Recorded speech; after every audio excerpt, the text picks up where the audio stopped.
Okay, so I've got all my pieces cut and I've got my model here.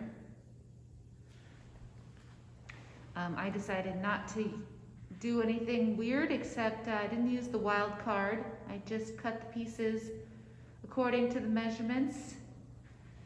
Noticed I have a couple equilateral triangles here, but that's okay. That'll make the process of rebuilding this at a larger scale easier. So here are all my pieces.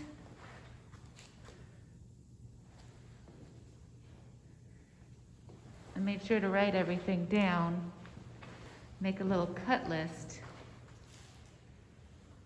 before I started. Okay, let's get welding.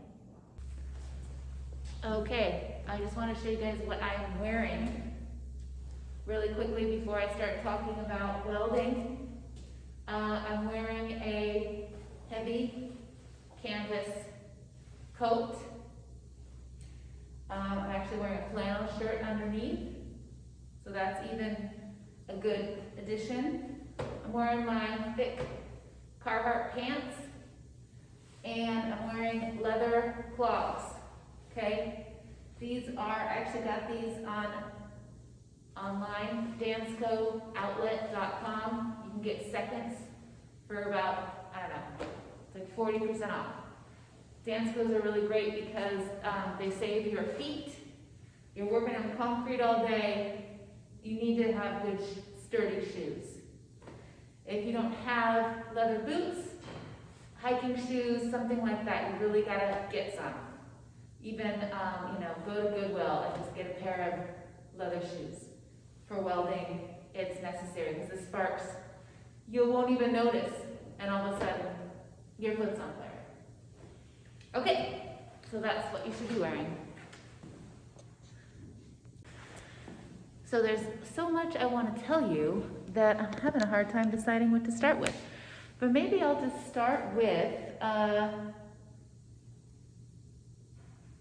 the welding helmet. So this is a welding helmet.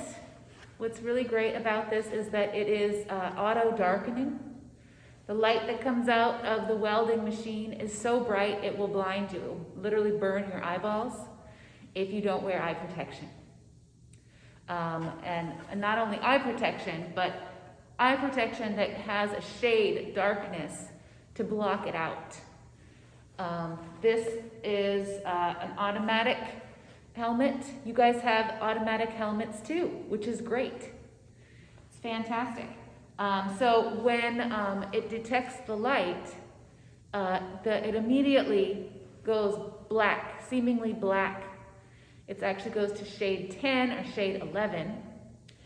And then that protects your eyes. It switches to that dark shade within about, I don't know, half a second. Now I'll tell you, I actually just purchased some safety glasses that have a slight shade to them. Because I found when I first started welding, I actually wore my sunglasses and a helmet just because I found the bright light sort of could give me, it was a little too bright for my eyes. Sometimes people with light colored eyes were a little bit more sensitive to the light in general. So one thing about these things is they are, even though they're solar powered, okay, they use solar power to sort of run this little mechanism inside, or light, any kind of light will power them. There's still a battery in here, and occasionally the battery goes out. So if you're using your helmet, when you first put it on, it looks green. The shade looks kind of green. Now, if you start welding and it stays green, stop and let me and Doug know, me or Doug, and we can replace the battery for you. Okay? So take care of these helmets because they're not cheap. They're about $100 a piece. This one is mine, personally. So try not to use this one. Thank you very much.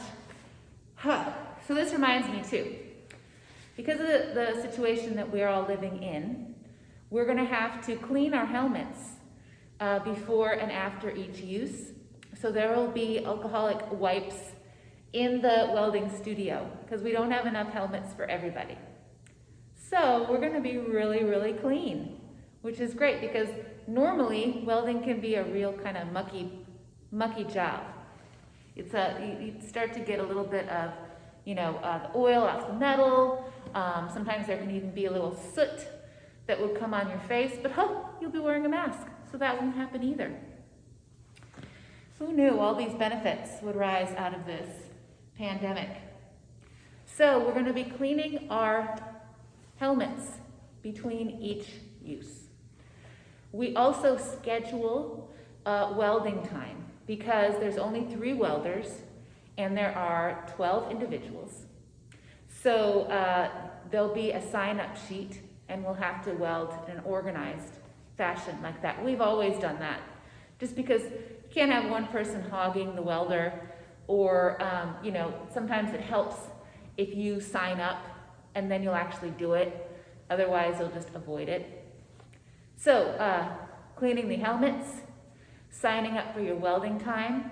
You can sign up in pairs. You can sign up as a team. So, I'll have that schedule available for us once we start meeting face-to-face.